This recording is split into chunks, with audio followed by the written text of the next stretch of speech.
Assalamualaikum warahmatullahi wabarakatuh. Kami dari kelompok 7, yang mana dalam kesempatan kali ini kami akan mempresentasikan mengenai kerangka konseptual akuntansi dan pelaporan keuangan. Kelompok 7 terdiri dari 6 orang. Yang pertama yaitu Sinta Nurila Fadilah dengan NIM 056. Yang kedua, M. Rafli Akbar Salim dengan NIM 063.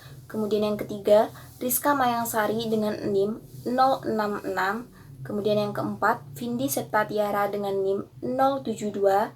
Dan yang kelima, Rista Ninda Silviana dengan NIM 074. Dan yang terakhir yaitu Rikat Aminuddin dengan NIM 079.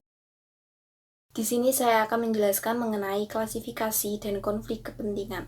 Perumusan tujuan akuntansi tergantung pada penyelesaian konflik kepentingan yang terdapat di pasar informasi, atau lebih spesifik lagi, laporan keuangan yang dihasilkan oleh interaksi 3 kelompok, yaitu perusahaan, pengguna, dan profesi akuntansi.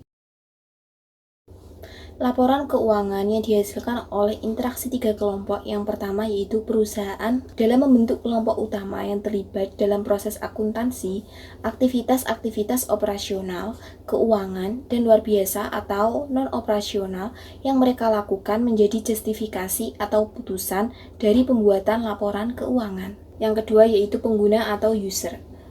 Membentuk kelompok kedua. Pembuatan informasi akuntansi dipengaruhi oleh kepentingan dan kebutuhan pengguna, meskipun tidak mungkin untuk mengumpulkan suatu daftar lengkap para pengguna, namun dapat dipastikan daftar tersebut akan mencantumkan para pemegang saham, analisis keuangan, kreditor, dan badan-badan pemerintah. Baik, saya akan melanjutkan penjelasan dari Rista. Yang ketiga yaitu profesi akuntansi atau accounting profession. Profesi akuntansi membentuk kelompok ketiga yang dapat mempengaruhi informasi yang akan dimasukkan ke dalam laporan keuangan. Para akuntan utamanya akan bertindak sebagai auditor yang memiliki tanggung jawab untuk memverifikasi bahwa laporan keuangan telah mematuhi prinsip-prinsip yang berlaku secara umum.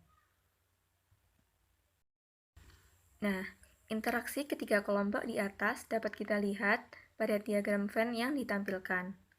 Lingkaran U mencerminkan kepentingan dari pengguna atau user, yakni akan informasi yang dianggap bermanfaat untuk pengambilan keputusan ekonomi mereka. Lingkaran C mencerminkan kumpulan informasi yang diterbitkan dan diungkapkan oleh perusahaan. Kemudian lingkaran P mencerminkan kumpulan informasi yang dapat dibuat dan diverifikasi oleh profesi akuntan. Kemudian area 1 mencerminkan kumpulan informasi yang dapat diterima oleh ketiga kelompok tersebut. Dengan kata lain, data-data ini diungkapkan oleh perusahaan. Para akuntan dapat membuat dan memverifikasinya, serta informasi tersebut dianggap relevan oleh para pengguna atau user.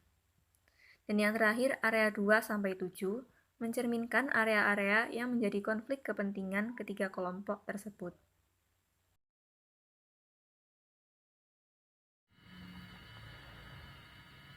Baik, di sini saya akan menjelaskan materi kedua mengenai perumusan tujuan laporan keuangan. Tujuan laporan keuangan menurut APB Statement nomor 4. Terdapat 3 tujuan. Yang pertama ada tujuan khusus, yaitu menyajikan secara wajar dan sesuai dengan prinsip-prinsip akuntansi yang berlaku umum dalam posisi keuangan. Yang kedua, ada tujuan umum, yaitu untuk memberikan informasi yang dapat diandalkan mengenai sumber daya ekonomi dan kewajiban dari perusahaan bisnis, perubahan dalam sumber daya bersih dari aktivitas perusahaan bisnis yang diarahkan untuk memperoleh laba, kemudian mengestimasi potensi penghasilan bagi perusahaan, dan yang terakhir, perubahan dalam sumber daya ekonomi dan kewajiban. Untuk tujuan yang ketiga adalah tujuan kualitatif, yaitu relevansi dapat dimengerti, dapat diverifikasi, netralitas, ketepatan waktu, komparabilitas, dan kelengkapan.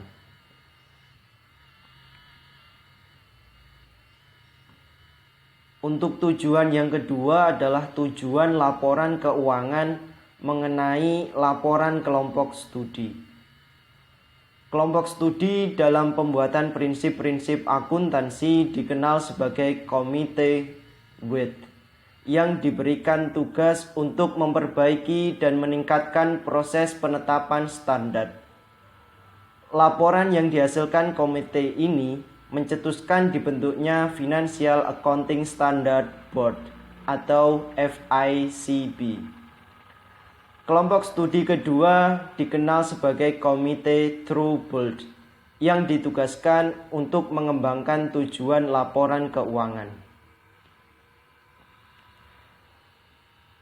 Untuk memenuhi kebutuhan-kebutuhan pengguna, informasi yang disajikan dalam laporan keuangan harus memiliki karakteristik tertentu. Laporan Troubled menyebutkan 7 karakteristik kualitatif dari pelaporan. Yang pertama, relevansi dan materialitas. Yang kedua, bentuk dan substansi. Yang ketiga, keandalan. Yang keempat, konsistensi. 5, kebebasan dari bias. 6, komparabilitas. 7, dapat dimengerti. Baik, selanjutnya saya akan menjelaskan mengenai menuju ke arah kerangka konseptual. Hakikat kerangka konseptual. Kerangka konseptual adalah sebuah konstitusi, sebuah sistem koheren atau berhubungan dari tujuan dan asas yang saling berhubungan yang dapat mengarah kepada standar yang konsisten dan menentukan sifat, fungsi, dan batasan dari akuntansi keuangan dan laporan keuangan.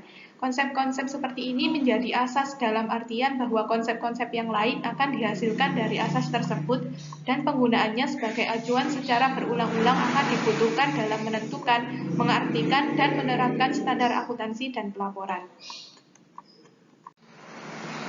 Masalah-masalah dalam kerangka konseptual.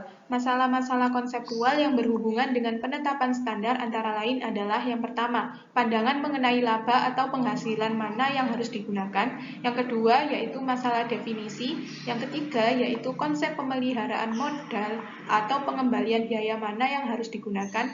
Dan yang keempat, yaitu metode pengukuran mana yang harus digunakan. Terdapat 4 tingkatan dalam ruang lingkup kerangka konseptual, yaitu yang pertama, tingkat pertama. Pada tingkat pertama, tujuan menentukan sasaran dan maksud dari akuntansi.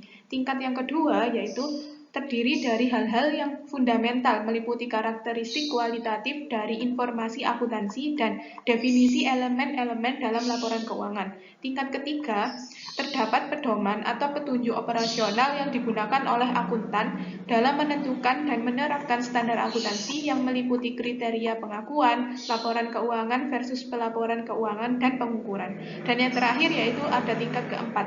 Pada tingkat keempat terdiri dari mekanisme atau sistem kerja penyajian yang digunakan oleh akuntansi untuk menyampaikan informasi akuntansi yang meliputi pelaporan penghasilan, pelaporan arus dana dan likuiditas, serta pelaporan posisi keuangan.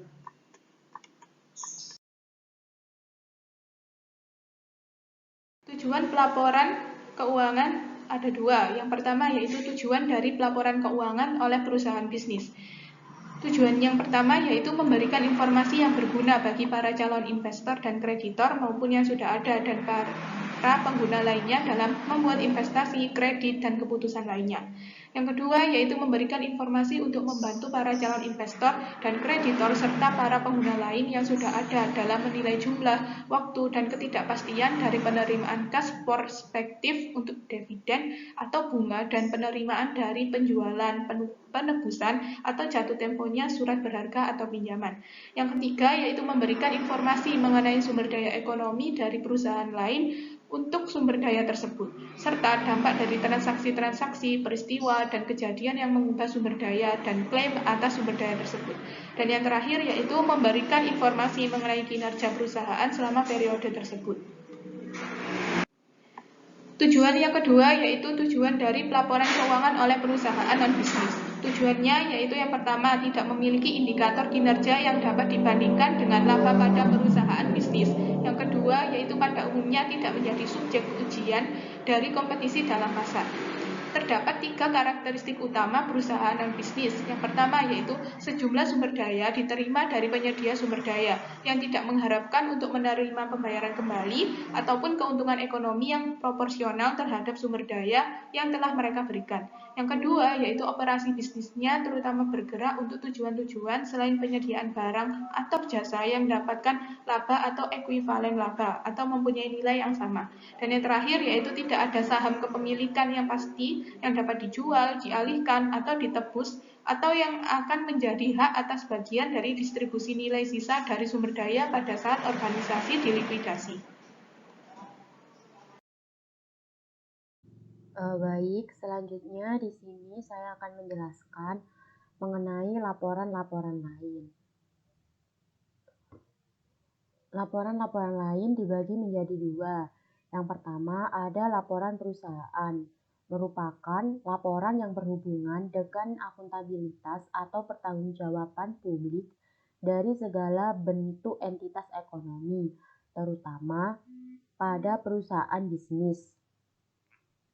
Laporan ini mencoba untuk menyusun sekumpulan konsep-konsep yang sedang dikembangkan sebagai dasar bagi pelaporan keuangan. Tujuan dari studi ini adalah untuk memeriksa kembali ruang lingkup dan sasaran dari laporan keuangan yang telah diterbitkan, dilihat dari kebutuhan dan kondisi modern.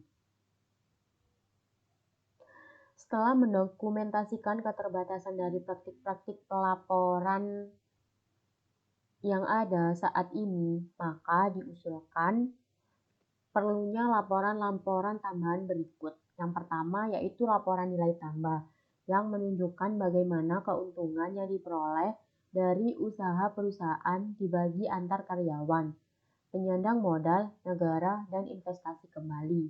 Yang kedua ada laporan ketenagakerjaan yang menunjukkan jumlah dan komposisi dari tenaga kerja yang menggantungkan hidupnya pada perusahaan, kontribusi pekerjaan dari karyawan, dan manfaat-manfaat yang diterima. Yang ketiga ada laporan pertukaran uang dengan pemerintah yang menunjukkan hubungan keuangan antara perusahaan dengan negara. Yang keempat ada laporan transaksi dalam mata uang asing yang menunjukkan transaksi-transaksi kas langsung antara negara yang satu dengan negara yang lain. Yang kelima ada laporan prospek-prospek di masa depan yang menunjukkan kemungkinan laba di masa depan, tingkat penempatan kerja dan investasi. Yang keenam atau yang terakhir yaitu ada laporan tujuan perusahaan yang menunjukkan kebijakan manajemen dan sasaran-sasaran strategis jangka menengah. Yang kedua ada laporan STEM. Pendekatan yang diusulkan oleh laporan STEM ini bersifat evolusioner. Hal ini mengidentifikasikan masalah dan permasalahan konseptual dan memberikan solusi dari segi identifikasi tujuan-tujuan laporan keuangan perusahaan, pengguna laporan keuangan perusahaan, sifat dari kebutuhan para pengguna, dan kriteria untuk penilaian mutu standar dan akuntabilitas korporat sebagai kemungkinan komponen-komponen bagi kerangka konseptual Kanada. Permasalahan konseptual dalam penetapan standar. Beberapa permasalahan konseptual STEM yang rumit dan harus dihadapi oleh para akuntan dalam perumusan standar adalah sebagai berikut. Yang pertama ada masalah alokasi. Akuntan harus membuat pengukuran secara berkala atas posisi keuangan dan kinerja perusahaan dalam prosesnya mengembangkan metode-metode alokasi yang sistematis dan rasional. Yang kedua ada masalah laba. Laba dianggap dan didefinisikan sebagai hasil dari pembanding biaya terhadap pendapatan atau sebagai perubahan dalam aktiva bersih dari ekuitas selama satu periode berlangsung. Yang ketiga ada fokus pelaporan. Konsep kepemilikan melihat urusan-urusan keuangan perusahaan melalui mata dari pemiliknya. Yang keempat ada konsep pemeliharaan modal. Konsep pemeliharaan modal yang paling cocok yang digunakan sebagai konsep permasalahan konseptual. Yang kelima ada dasar valuasi aktiva. Dasar valuasi aktiva yang digunakan sebaiknya adalah biaya historis, biaya penggantian, nilai bersih yang dapat direalisasikan atau nilai bagi perusahaan. Yang keenam ada kenyataan ekonomi. Masalah mengenai bagaimana memperhitungkan goodwill terutama yang dihasilkan secara internal. Mungkin adalah masalah yang paling membingungkan dalam akuntansi dan satu masalah yang hampir pasti tak dapat dipecahkan. Tujuan pelaporan keuangan perusahaan. Salah satu tujuan utama dari penerbitan laporan keuangan perusahaan adalah untuk menyediakan akuntansi melalui fungsi-fungsi pengurusan manajemen dan juga keberhasilannya ataupun kebalikannya dalam mencapai sasaran untuk menghasilkan kinerja ekonomi perusahaan yang memuaskan dan menjaganya dalam posisi keuangan yang sehat dan kuat. Para pengguna laporan keuangan. Para pengguna laporan perusahaan. Pengguna menuntut akuntabilitas, namun permasalahan yang utama harus dapat dipecahkan untuk mendapatkan keseimbangan yang tepat antara akuntabilitas dan hak untuk mendapatkan privasi. Tentang pengguna dari Kanada, yang pertama ada pemegang saham, sekarang dan potensial. Kedua ada kreditor jangka panjang, sekarang dan potensial. 3. Kreditor jangka pendek, sekarang dan potensial. 4. Analisis dan penasehat yang melayani pihak-pihak di atas atau sekarang. Para karyawan, masa lalu, sekarang dan potensial. Para direktur non-eksekutif, sekarang dan potensial. Para pelanggan, masa lalu, sekarang dan potensial. Pemasok, sekarang dan potensial. Kelompok-kelompok industri, sekarang. Serikat pekerja, sekarang. Departemen dan kementerian pemerintahan, sekarang. Publik, sekarang. Badan-badan regulatoris, sekarang. Perusahaan-perusahaan lain, baik domestik dan asing, sekarang. Dan yang terakhir ada para penyusun standar dan riset-riset akademik. Kebutuhan pengguna. Adanya kesulitan dalam menentukan modal keputusan dari para pengguna. Laporan STEM menekankan bahwa salah satu masalah tersulit dalam pengembangan standar akuntansi muncul dari adanya tidak kepedulian kita terhadap sifat dari proses pengambilan keputusan dan mengenai rasionalitas proses mental yang digunakan oleh pengguna dalam mencapai kesimpulannya. 13 kategori kebutuhan dari para pengguna. Pertama ada penilaian kerja, penilaian kualitas manajemen, pengestimasian prospek-prospek di masa depan, penilaian kekuatan dan kemampuan keuangan, penilaian solvabilitas, penilaian likuiditas, penilaian risiko dan ketidakpastian, membantu alokasi sumber daya, melakukan perbandingan, mengambil keputusan-keputusan mengenai valuasi atau menentukan harga proyek atau aset, menilai kemampuan beradaptasi, menentukan tingkat kepatuhan dengan hukum atau peraturan, dan yang terakhir ada penilaian kontribusi kepada masyarakat. Kriteria untuk menilai kualitas data standar dan akuntabilitas perusahaan.